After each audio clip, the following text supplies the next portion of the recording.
So, we know Springfree Trampoline is the safest trampoline in the world, but you're probably wondering why it costs more. Customers have to decide how much safety and quality they can afford.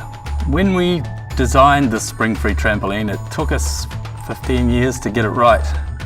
George Nissen built the first trampoline in the 1930s, and since then, there's really been no change to the basic configuration. This is the first time really that someone has redesigned it from the ground up and looked at a way of getting rid of some of the main impact points in a conventional trampoline. The design of the Springfree Trampoline is quite a lot more complicated than the design of a conventional trampoline. The composite rods, for example, cost many times more than the springs of a conventional trampoline. They need to have a long fatigue life.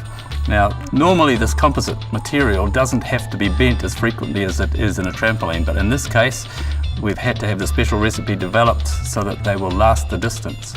All of these things contribute to something that's inevitably a more expensive product, but the reason for that is so that we can take away some of the danger of conventional trampolines.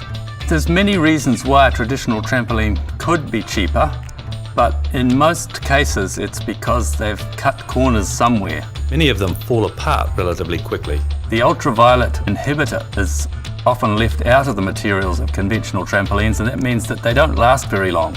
Some of the research that has been done on traditional trampolines shows that the padding material that they use to protect children from falling onto the frames or the springs deteriorates quite quickly.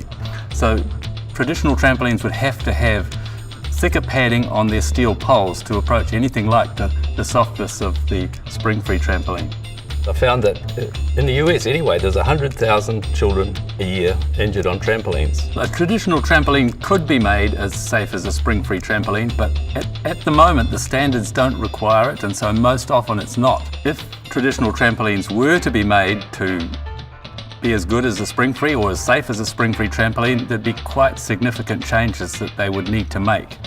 Let me give you some examples. The padding around the edge would probably need to be connected to the trampoline mat, so your feet don't slide underneath and get tangled with the springs. The enclosure poles on conventional trampolines are made of steel, and often they have a very thin layer of padding on them, whereas the Springfree trampoline poles, they're well away from the actual net itself.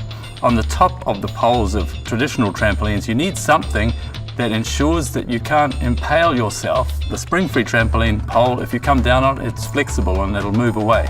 Currently, the Springfree trampoline exceeds all standards by quite some margin. There are a lot of smarts that go into this trampoline. Not only did we redesign it from the ground up, but we had to have pretty good competent engineers to put the production facility together. With all those changes, it would inevitably cost quite a bit more. And yes, the Springfree trampoline might cost you more, but that's because it's far less likely to cost you a trip to the hospital, a broken bone,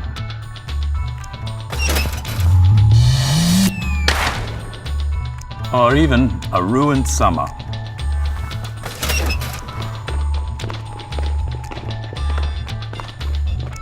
So when you buy a Springfree trampoline, it's not just about what you're getting, but also about what you're avoiding.